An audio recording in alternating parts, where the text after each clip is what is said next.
ঘরের মধ্যে পিঁপড়া দেখা গেলে কি হয়, এটা কোনো আলামত বহন করে কিনা? অনেকেই প্রশ্ন করে, হুজুর আমার বাড়িতে মাঝে মাঝে পিঁপড়া দেখা যায়, বিশেষ করে এখন বর্ষাকাল চলছে, অনেকের ঘরে অনেকের বসত বাড়িতে কিন্তু এখন পিঁপড়া দেখা দিবে, এটার কোনো আলামত বহন করে কিনা, এই বিষয় নিয়ে আমাদের অনেক প্রশ্ন করা হয়।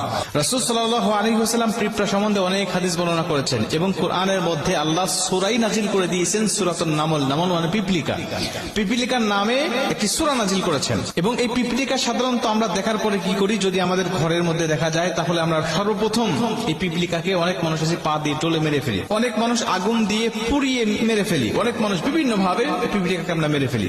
অথচ নাসাই শরীফের মধ্যে একটি ঘটনা আসছে যে আল্লাহ পাকের কোন একজন নবী, রাসূল সাল্লাল্লাহু আলাইহি ওয়াসাল্লাম বলেন, আল্লাহ পাকের কোন একজন নবী একটি পাহাড়ের গুহায় আশ্রয় নিলেন বা তিনি সেখানে ধ্যান করতেন, আল্লাহ পাককে ডাকতেন, আল্লাহর জিকির করতেন। তো হঠাৎ করে তার পিপলিকা বাসা পাশেই ছিল, ওখান থেকে একটা পিপলিকা তার পায়ে কামড় দিল। আল্লাহর নবী রাগান্বিত হয়ে তিনি আগুন দিয়ে পুরা পিপলিকার বাসাটাকে একদম জ্বালিয়ে পুড়িয়ে ভস্ম করে দিলেন। আল্লাহ পাক মুহূর্তের মধ্যেই তার কাছে জিবরাইল নাজিল করলেন, এসে বলছেন, আল্লাহর নবী আপনি পিপলিকার বাসাগুলোকে কেন পুড়িয়ে দিলেন, কেন ধ্বংস করলেন?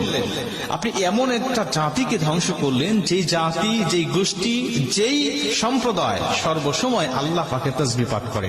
পিপলিকা এমন একটা প্রাণী যারা সর্বসময় আল্লাহ পাকের তাসবিহ পাঠ করে। আপনি কামড় দিয়েছিল একটা, আপনি সেখান থেকে সরে যাইতেন,